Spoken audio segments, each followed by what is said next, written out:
আসসালামু আলাইকুম। স্বামী স্ত্রী কিছু হলেই ঝগড়াঝাটি করে মামলা হামলায় যাবেন না বা সংসার বিচ্ছিন্ন করার চেষ্টা করবেন না। একটু ঠান্ডা মাথায় ভাববেন। দরকার হলে যে যার বাড়িতে গিয়ে অবস্থান করবেন এবং সময় নেবেন, এবং ঝগড়াঝাটি হলে প্রয়োজনে স্ত্রীকে বাবার বাড়ি পাঠিয়ে দিবেন এবং সেখানে ঠান্ডা মাথায় ভাবার জন্য তাকে সময় দিবেন। আবেগের বশবর্তী বা কারো বুদ্ধিতে কখনোই বিচ্ছিন্ন হওয়ার চেষ্টা করবেন না, কারণ পরবর্তী জীবন কি হয় যারা হয়েছে তাদের থেকে একটু শুনলেই বুঝতে পারবেন যে কত কঠিন। আদালত প্রাঙ্গণে না গেলে আসলে মানুষের অনেক কিছুই জীবনে শেখার বাকি থাকে। আদালতে গেলেই দেখা যায় যে বাস্তবতা কতটুকু।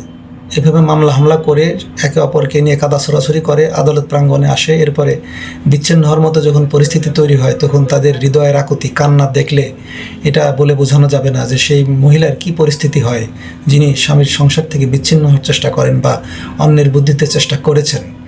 পরবর্তীতে গিয়ে তার আর কোনো আশ্রয়দাতা বা আশ্রয়দাত্রী পাওয়া যায় না।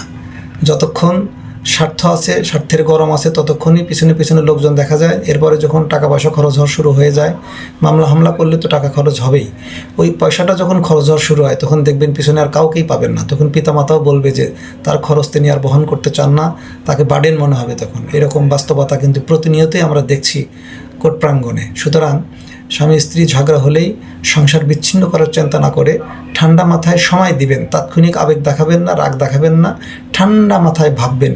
প্রয়োজনে বেশ কিছুদিন ভাবুন, এরপরে সিদ্ধান্ত নিন। দেখবেন কয়েকদিন গেলেই এবং সকলের আচার আচরণ দেখলেই সব কিছু পরিষ্কার হয়ে যাবে যে বিয়ের পরে পরবর্তী জীবনে মেয়ের সবচেয়ে কে বেশি আপন।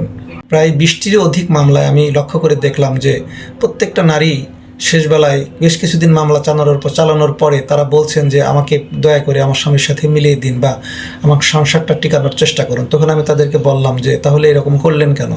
বললেন যাদের বুদ্ধিতে করেছি তাদের অবস্থা এখন তো দেখছি, সুতরাং যে কোনোভাবেই স্বামীর সংসারে ফিরে যায় আমার জন্য উত্তম হবে, তাই দয়া করে যে কোনোভাবে হোক মিলিয়ে দেওয়ার চেষ্টা করেন। এবং এটাই কিন্তু বাস্তবতা।